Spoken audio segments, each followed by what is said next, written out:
بسم اللہ الرحمن الرحیم۔ السلام علیکم۔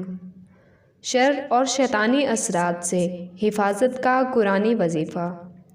حضرت عبداللہ بن خبیب رضی اللہ عنہ فرماتے ہیں کہ ہم ایک بارش والی سخت تاریک رات میں رسول اللہ صلی اللہ علیہ وآلہ وسلم کو تلاش کرنے نکلے تاکہ آپ صلی اللہ علیہ وآلہ وسلم ہمیں نماز پڑھا دیں۔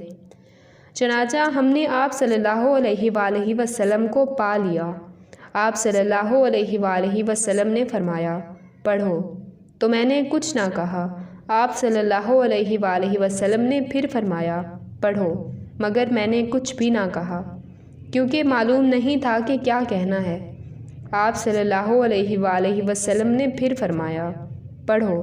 میں نے عرض کیا، کیا پڑھوں؟ آپ صلی اللہ علیہ وآلہ وسلم نے ارشاد فرمایا، قل هو اللہ احد، اور قل اعوذ برب الفلق، اور قل اعوذ برب الناس۔ صبح و شام 3 مرتبہ پڑھ لیا کرو۔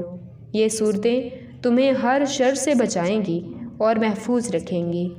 اس حدیث سے ہمیں یہ پتہ چلتا ہے کہ نبی کریم صلی اللہ علیہ وآلہ وسلم نے حضرت عبداللہ بن خبیب رضی اللہ عنہ کو یہ 3 صورتیں پڑھنے کا حکم دیا تاکہ وہ ہر قسم کے شر سے محفوظ رہیں۔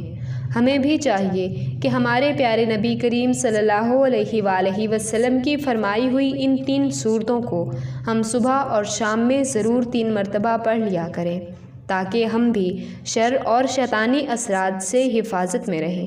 وما علینا الا البلاغ المبین۔